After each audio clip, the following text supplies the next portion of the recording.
Bonjour à toutes et à tous, ici Faro pour la Gazette du Rôliste, bienvenue sur la petite pause JDR. Aujourd'hui je vais vous parler d'un jeu des éditions Entremonde, écrit par Colin Pignat et Simon Gabillot. Je veux parler de Knight.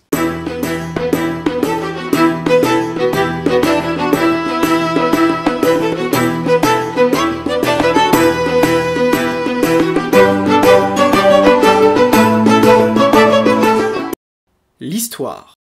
Knight est un jeu de rôle se déroulant dans un univers post-apocalyptique en 2037 dans notre monde. Les ténèbres, que l'on appelle anathèmes, ont envahi la surface de la Terre, obligeant les humains à faire de leur mieux pour survivre. Sombrant peu à peu dans le désespoir, les humains eux-mêmes devenaient de sombres créatures. C'est alors qu'une poignée d'hommes et de femmes, se faisant appeler les Immortels, apportèrent l'espoir sous forme d'arches, d'immenses villes, surplombées de dômes de lumière, repoussant les ténèbres. Mais pour la sécurité, il y a un prix à payer. Une obéissance absolue à ces immortels. Certaines personnes s'en accommodent, d'autres préfèrent vivre à l'extérieur et survivre, voire combattre l'anathème du mieux qu'ils peuvent.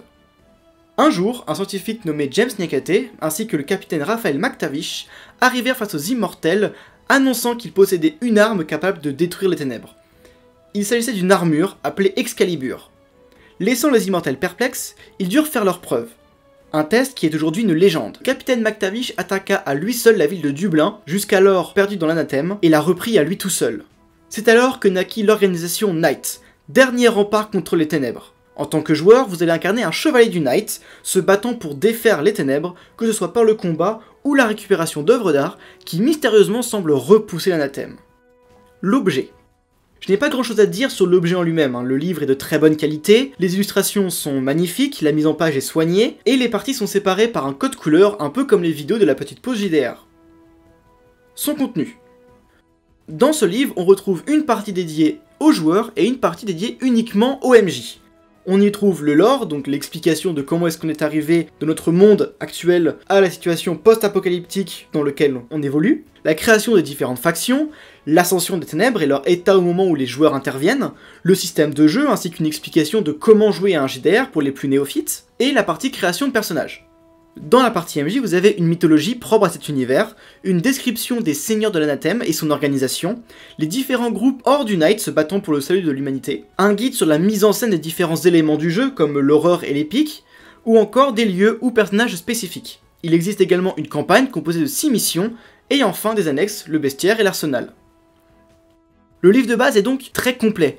Et ce n'est pas tout, il existe également des suppléments qui sont gratuits sur le site d'Entremonde en PDF, donc ça franchement, ça fait plaisir.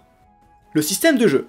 Le système de jeu est assez semblable à Shadowrun pour ceux qui connaissent. Nous n'utiliserons que le D6 afin de faire les tests. Lorsque les joueurs veulent entreprendre une action, le MJ va fixer une difficulté selon le contexte. Difficulté allant de 1, qui représente le plus facile, à 15, qui représente l'impossible. Selon ces caractéristiques, le joueur va lancer un certain nombre de D6. Le but est de sortir un maximum de chiffres pairs qui correspondent aux réussites. Si le nombre de réussites égalise ou excède la difficulté, l'action est réussie. Le jeu fonctionne également par combinaison d'actions, dites combos.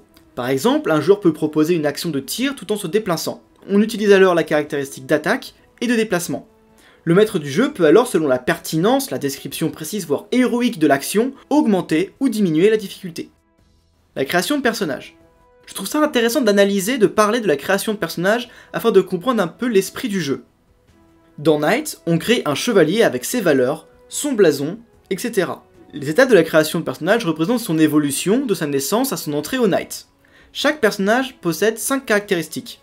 La chair, la bête, la machine, la dame et le masque. Et 3 caractéristiques secondaires en découlent. Tous les personnages ont le même score de base dans ces caractéristiques. En premier, on choisit l'archétype, ou l'origine du personnage. Ensuite, on procède à un tirage au tarot afin de déterminer son passé, ses avantages et ses inconvénients.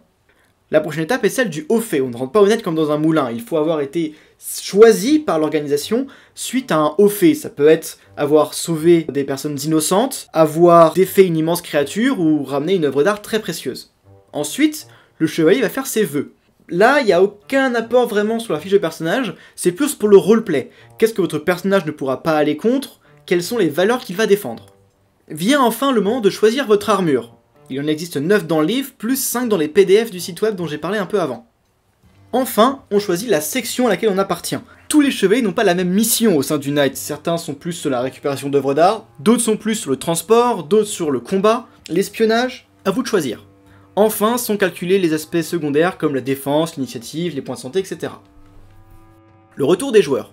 Il y a quelques temps maintenant, j'ai fait une vidéo dans laquelle j'avais annoncé que j'allais aborder Knight, et j'étais très content de voir que certains d'entre vous, donc des viewers, sont venus vers moi pour me proposer leur feedback pour avoir testé le jeu. Du coup, je pense faire ça à chaque fois, c'est-à-dire que à la fin de cette vidéo, je vais vous annoncer le prochain jeu de rôle sur lequel je parlerai, donc ça prendra du temps, mais ça viendra, je vous le promets. Et du coup, si certains d'entre vous ont joué à ce jeu et veulent me faire leur retour, vous êtes plus que bienvenus, vous aurez votre passage dans la vidéo. Je remercie donc Pharo et Magus pour leur retour. On parlait de la version 1.0 et la version que j'ai c'est la 1.5, donc il y a eu quelques différences, mais globalement l'idée est là, ils ont adoré ce jeu. Personnellement, j'avais quelques craintes sur le fait de ne pas pouvoir créer un personnage un peu manichéen.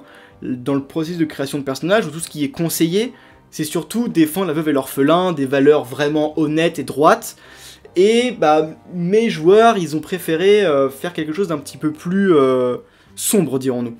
Mais ça n'a pas posé vraiment de problème à Pharo et Magus, surtout Pharo, puisque c'est lui qui a créé son personnage, et qui a par exemple créé son propre blason, en mélangeant un petit peu deux parmi celles disponibles, et du coup a créé ses propres valeurs. Ils m'ont parlé aussi un petit peu de l'histoire, la quête dans laquelle ils ont joué, et ils ont réussi finalement à se libérer finalement de toutes ces contraintes droites du Knight. Comme quoi c'est possible en fait, on peut vraiment faire ce qu'on veut, voilà, ne vous sentez pas finalement restreint par le côté droit du jeu. Aussi, évidemment, c'est un univers futuriste, les armures ressemblent à celles d'Iron Man qu'à celles de Camelot, forcément. Du coup, pouvoir affronter des créatures des ténèbres avec des gros guns, des épées, des lance-missiles, forcément, ça les a beaucoup éclatés. Et enfin, on a un peu parlé également du bestiaire. Elle n'est pas présente dans la version 1.5, mais dans la version 1.0, il y a quand même une créature capable de lancer des frigidaires. Donc il y a aussi un côté un peu délirant que je vous encourage vraiment à explorer. Voilà, c'est tout pour cette vidéo, j'espère qu'elle vous aura plu. J'ai essayé de la faire assez courte malgré toutes les choses qu'il y a à dire, donc j'ai fait l'impasse sur pas mal de choses. Du coup, je vous encourage à vous renseigner un peu par vous-même, à en discuter dans les commentaires si jamais vous voulez apporter quelque chose ou en discuter entre vous, voire poser plus de questions pour plus de détails. J'en profite également pour faire une annonce. Le site web est en ligne, le site web du projet sur lequel Bulsk et moi travaillons. J'espère que ce site vous plaira, hein. Je vous mets bien sûr le lien dans les commentaires, n'hésitez pas à nous faire des retours pour qu'on puisse améliorer ça le plus possible, hein. Je vous rappelle, l'objectif c'est de faire quelque chose qui vous plaira, donc vos retours sont extrêmement importants. Sur ce, je vous souhaite une bonne journée, bonne soirée selon quand vous regardez la vidéo.